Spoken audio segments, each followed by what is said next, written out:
It was the busiest lunchtime ever for the Mayfield News Agency. Women of all ages converged on the shop, and it wasn't to buy the daily paper. They wanted to see in the flesh the bodies behind Manpower. They waited patiently for more than an hour, and when the troop finally arrived, there was no holding them back. For Manpower, it was all in a day's work. It must be every man's dream, mustn't it, to have welcoming committees like this? It may look like that from the outside, but I guess when you just wake up and you're like, hey, 300 girls. It's really weird. I don't know why they do it. But we're here and we're going to sign a few autographs and see a few girls. And sign autographs they did. For some young fans, it was the perfect way to unwind after the higher school certificate English exam.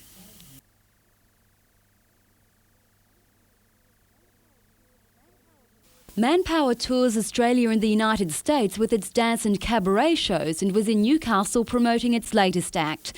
While the Mayfield News Agency may never see crowds like this again, there were some today who couldn't see what the fuss was about.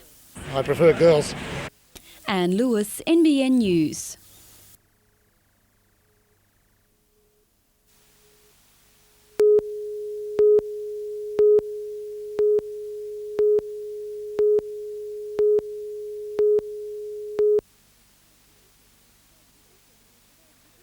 It's a tradition in its 33rd year. Art lovers from all over the state flock to the Collector's Choice exhibition. It features original works by artists who have had exhibitions at the gallery since 1963. What's made it such a popular event is the top price for any work is $366. There is a catch though. It's a case of first in, best dressed, which is why some people are prepared to spend days camping in cars to be head of the queue. You meet up with old friends every year. We have little traditions along the way, like tonight we have a little party out here before we go inside for the preview, and it's just a heap of fun all the way from when you get here. The mad scramble for the artwork starts at 7 tomorrow night. Meanwhile, Lake Macquarie City Art Gallery is well prepared for next winter. A quilting exhibition features work such as this bright sunflower or this tossed salad. The show will run until the middle of next month.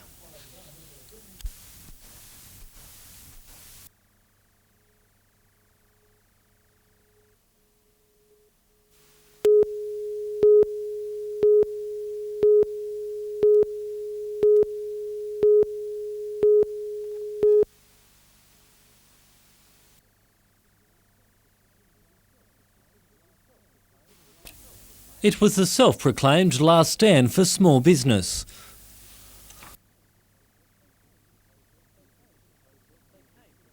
They came to protest the eviction of fruit shop owner Adrian Anderson from Jesmond Stockland Mall. He'd been told to go after 5 years at the site. His $180,000 investment gone. After appealing to shoppers for support, they marched on the centre manager's office to get the decision reversed.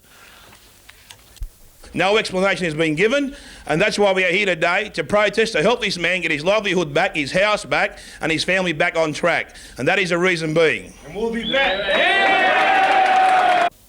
The situation looked like it would boil over when the centre manager, Brian Gordon, arrived under the escort of security guards.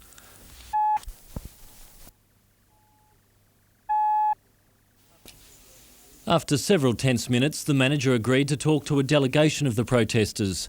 The rest of the crowd was forced to leave after police sent them from the building. After half an hour, the delegation emerged with a promise from management that their case would be taken to Stockland's main office in Sydney.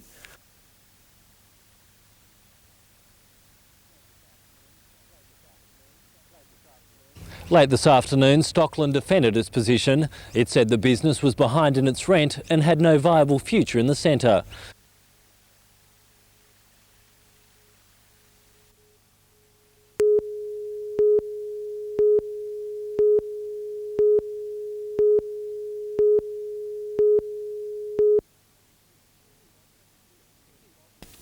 This 22-hectare plot at Tomago near Newcastle is among the richest reserves of rutile and zircon in the world. We normally run about 30,000 tonnes of concentrate per year from that plant, and that would produce somewhere in the order of about between 10 and 12,000 tonnes of rutile and 10 and 12,000 tonnes of zircon product. The minerals will be used to make an incredible variety of products, from sun creams to hip replacements. But the area is also claimed to be one of the best koala habitats in Australia. In that area, in the prime koala habitat, it would be predicted to be 1 per hectare. So, and there's probably about 100 hectares of prime koala habitat there. We've been operating in the area now since 1967 when we started in the area, and a large percentage of the area has been revegetated. And a large percentage of the area which we will be mining over the next few years is all stuff that we have previously mined.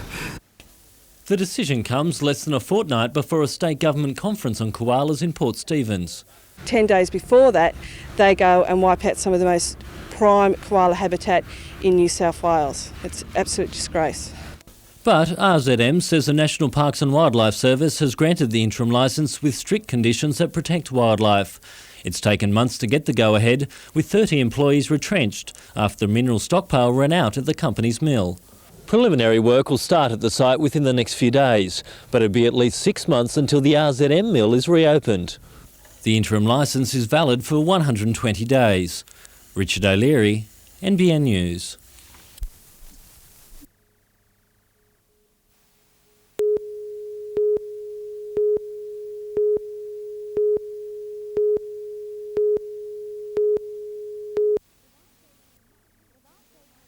The last 18 months have seen a remarkable change at the Madawi Public School.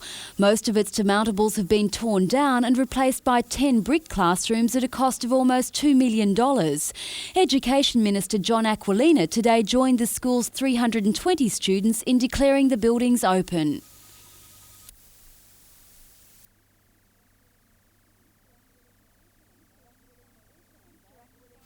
Mr Aquilina also unveiled the final plans for a new $16 million school at Salamander Bay, which will cater for primary, secondary and TAFE students. It will be very much a pilot project which we hope to emulate right around the state. The Port Stephens Council will also contribute funds to the school with a multi-purpose centre and theatre to be used for community events. Mr Aquilina today described the Salamander Bay project as an example of the Labor government's commitment to the hunter. He denied allegations that more than 40 staff from the Regional Office of Education could lose their jobs as part of a statewide restructuring of the department. The final structure will come out on the 3rd of November. What I've got to say to the Public Service Association is hold your fire till then. They're obviously firing early salvos, as unions will want to do from time to time. Anne Lewis, NBN News.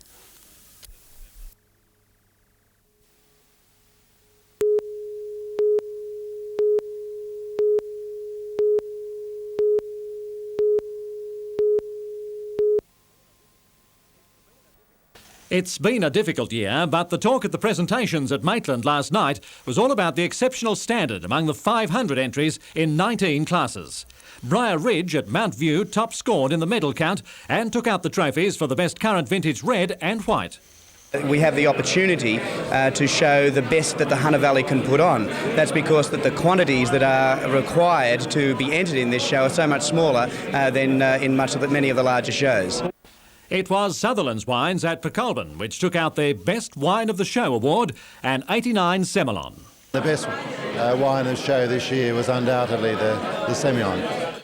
Sutherland's also won the Best Champagne-style wine award from 7 other entries, with an 87 Pinot Chardonnay accidentally left 8 years on the Eastleys. It was very special. I think there's only something like 3,000 or 4,000 bottles produced of this particular wine. In the other trophy presented, a non-traditional Hunter variety, a 1994 Merlot, won the Vintage Dry Red Award for Pepper Tree. The small winemakers show is open to any Hunter producer crushing less than 250 tonnes of grapes a year, which limits their production to just 20,000 cases.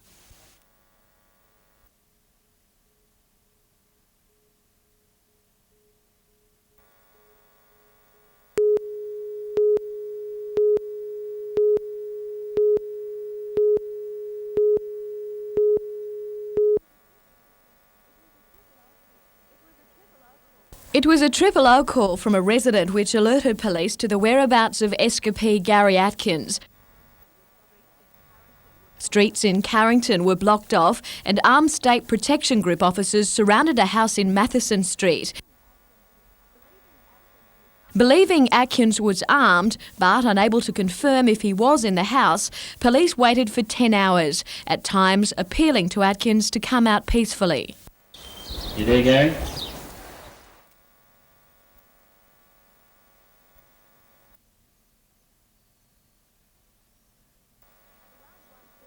At around 1:30 this afternoon, police cautiously entered the property, still not sure whether the escapee was inside. Police dogs were also brought in, but a search of the premises revealed it was empty. When Atkins escaped from Goulburn Jail 2 weeks ago, he was serving a 7-year sentence for an armed robbery in December 1990 in which shots were fired. He's also previously escaped from Maitland Jail. Neighbours say Atkins has been in the area over the past few days, but they believed he was on parole. They say he has in his possession a shortened pump-action shotgun, which he's even shown to children in the street. The offences that he was found guilty of and went to jail for were offences with violence, and we would consider him dangerous. The occupants of the premises, who were taken from the house earlier this morning but couldn't confirm Atkins's whereabouts, will be questioned by police. Marijuana plants were also seized. Jodie McKay, NBN News.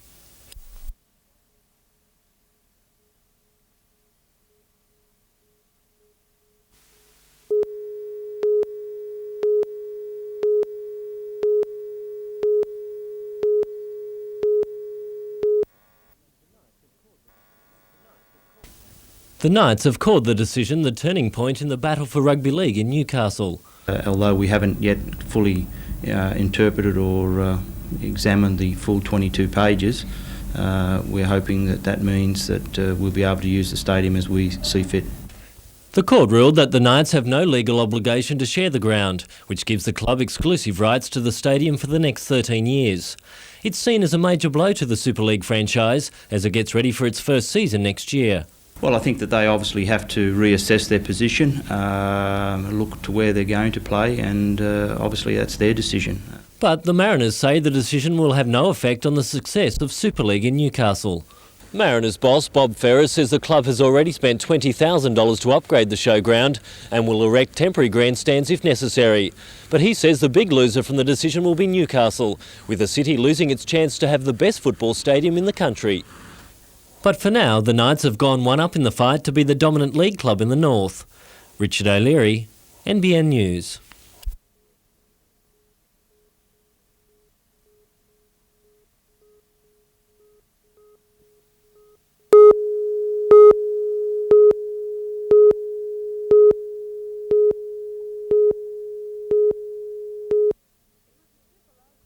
It was a triple O call from a resident which alerted police to the whereabouts of escapee Gary Atkins. Streets in Carrington were blocked off and armed State Protection Group officers surrounded a house in Matheson Street.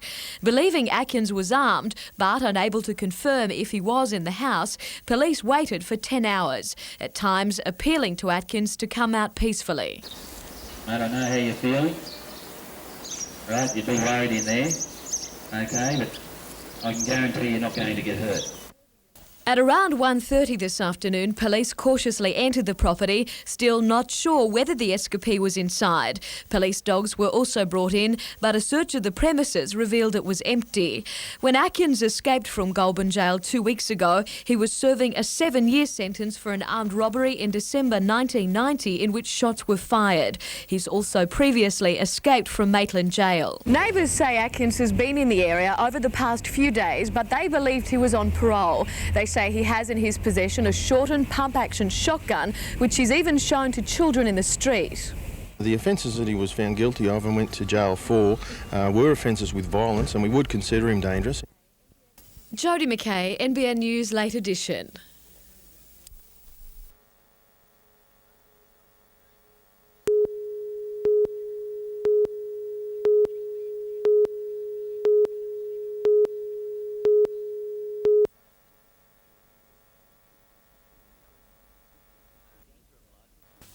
The interim licence was granted 2 days ago, with dredgers already preparing the 22-hectare site for mining. But green groups have reacted just as quickly, moving in to prevent any further bulldozing of the area that has already seen many hectares cleared. They claim the company has already broken strict rules that regulate the earthworks.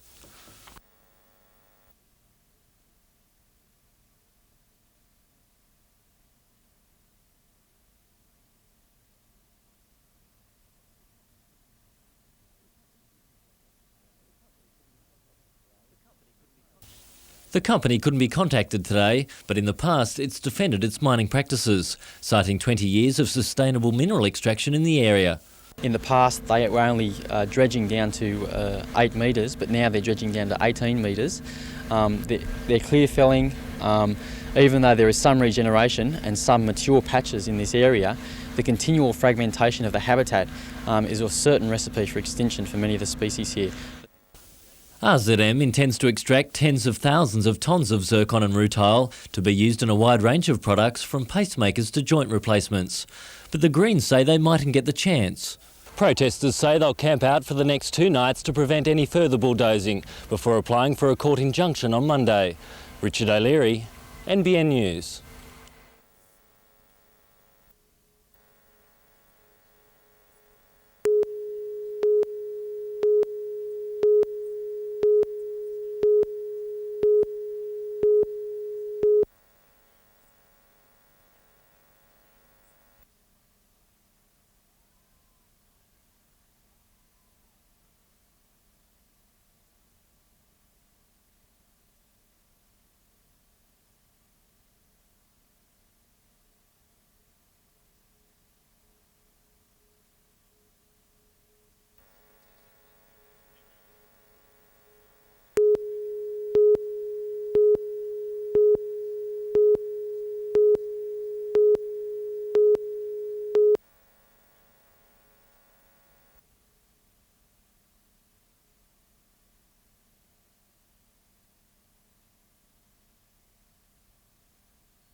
Gary Atkins has been on the run from Goulburn jail for 2 weeks. Last night he was recaptured in the backyard of this Broadmeadow house as he tried to flee from heavily armed State Protection Group police.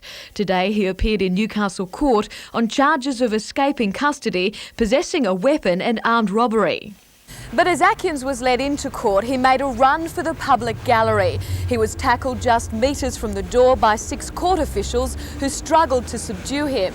As he was taken back to the cell, he yelled, "I'll just keep doing it every time I go to court."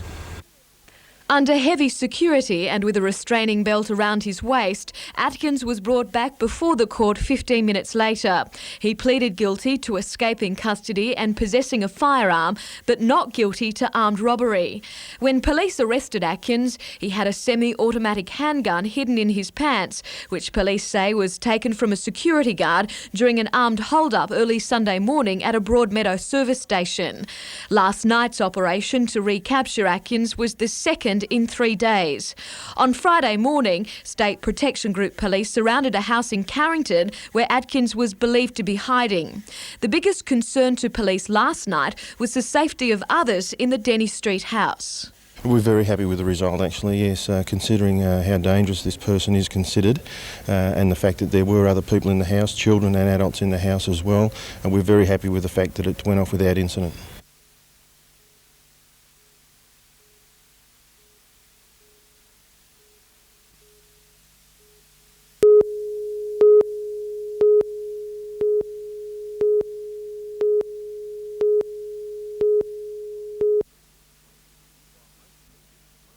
While most of the city slumbers, the new Hamilton Mail Distribution Centre is gearing up to top speed. It receives, sorts and sends letters, parcels and packages throughout the city.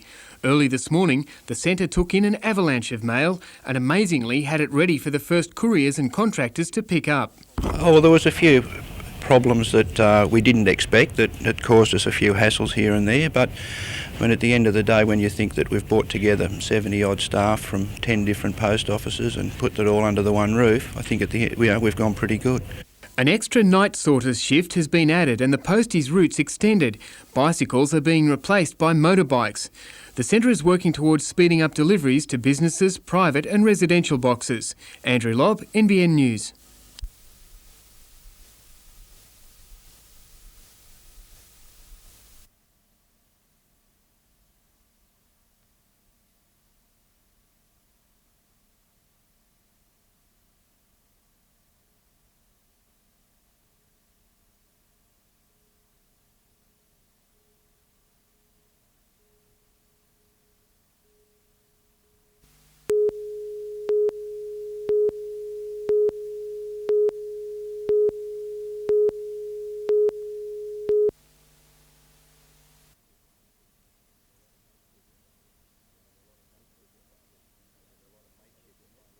There's a lot of mateship in it, and I think you'll find that most of the people that are playing here today aren't really out to win the golf tournament. They're here to have a good time and just enjoy golf. That they did, with some famous names turning up to support their old mates tournament, including 1960 British Open winner Kel Nagle. One of Australia's greatest ever sportsmen, Nagle's golf is now restricted by a leg injury, which allows him to pursue another hobby. I love the harness racing and the breed and race and all that sort of stuff. Have a bit of a jog around myself and really enjoy it. But one sure bet in years gone by was on dunk, a fact Nagle is quick to acknowledge. He was a little firecracker with those records and things he spread all over the place. When he was hot, he was real hot. So hot, in fact, that in the NBN Newcastle tournament at Merewether in 1970, Dunk fired a sizzling 10 under 60 in the final round, which remains the lowest major event score ever in Australia. I went straight home from the golf course and I still had my spiked shoes on when I got home, so I wasn't very happy at the time because I finished 10 under in that round, but I finished about 23rd in the tournament, so it wasn't a very good tournament for me, really. But the spikes will be straight off tonight as Gosford's favourite veteran showed he hadn't lost his touch today. The man who holds more course records than anyone in Australia failed to threaten Newcastle's mark but finished fifth with a 3 over 75.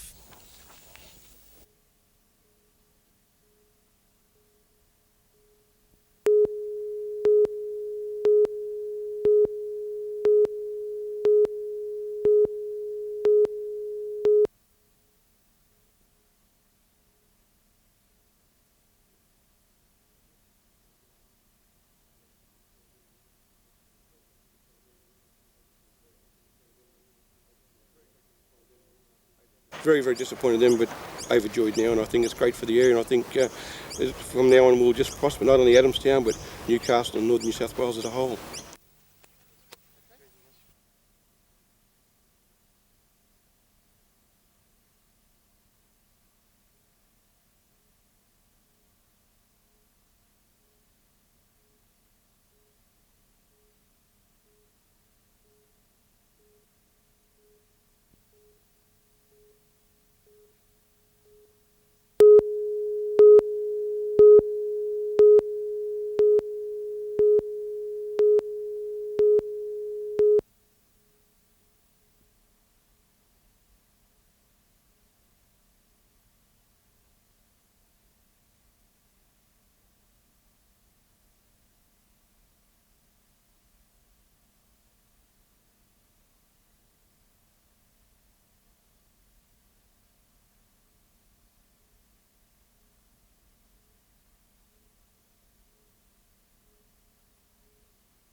Hunter Region President of the Australian Medical Association, Dr Sue Flanagan, claims medical staff working in hospitals are resigning because they are overworked. In order to maintain the patient care, is they have pushed themselves harder and harder. But there comes a point at which you can no longer continue to do this. Dr Flanagan says it's all due to government slashing of hospital beds by a third at a time when people are dropping out of private health funds and loading the public system. One hospital staffer with more than 10 years' experience says she left because she'd had enough. Fearing departmental repercussions, she asked not to be identified. No, I'm definitely not alone. There are quite a number of people that I knew that have left that area or are planning to leave because of the burnout. She claims it's not just staff who are bearing the brunt. The patients are suffering, especially out in the ward areas. The staff have got too many patients to look after and not enough hours in the day to complete their allotted work tasks. They then go off at the end of the day feeling very frustrated because they feel that they have not been able to give the nursing care that is deserved for the patient. The Hunter Area Health Service declined an opportunity to comment. The AMA says the government's attitude to the issue is a sign of an unwillingness to address the problem. Heather Stewart, NBN News.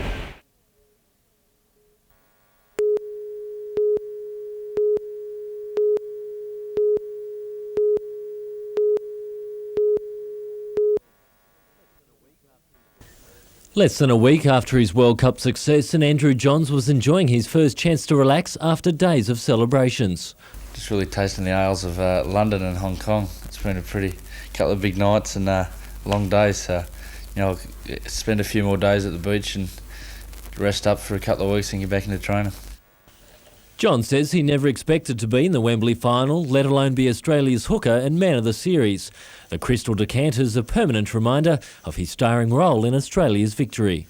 It is probably the best football stadium in the world, and the spectators there, you have to really be there to sort of know what it's like. That they're that passionate, they're singing and they're carrying on. So it's something I'll always remember for the rest of my life, and be up there, the special moments.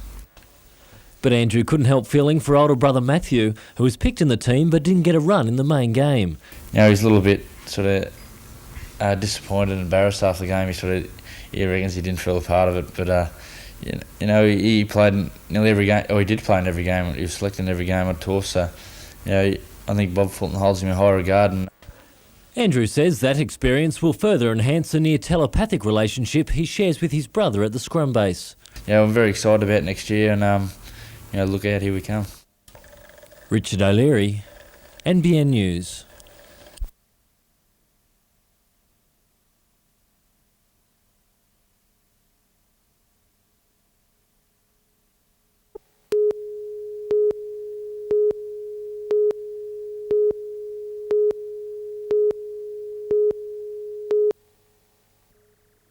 They'd only been on Australian soil for 9 hours, but this morning they are out limbering up for this weekend's contest against Perth. Most importantly, they'd already mastered all the moves to enjoy an Aussie summer. You think you'll get used to our flies? Well, tell you what, the Australian slew day, is that what it's called, you know? Yeah, I don't know, that's going to be a thing on the mound, you know, they might be getting in my eyes and that when I'm sweating, so. Dave Orzell is a left-arm pitcher, while Chris Dutton is a powerful outfielding hitter. Both have played semi-pro in the States, and for Dutton, his debut in the ABL couldn't have come against a better team. We're fired up about this one, you know, I've seen all those guys play. Last year I was doing maintenance in Perth for the games. So I'd see all the guys out there playing, and I just wish that I could be out there. And now I've got an opportunity to show them that I could play at that level. After last week's outstanding start to the season, coach Shane Barclay believes the Eagles can take a game off Perth. The first starts at 2 p.m. tomorrow with a double header on Sunday. We're just going to try and scrap with them tomorrow in that 9 innings game, and if we're there and, you know, after 6 or 7 innings, we'll give it to them. And Sunday, that's when we'll really try and put some pressure on them.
This is some of the work of vandals, windows smashed in the new Department of Social Security building in Charlestown.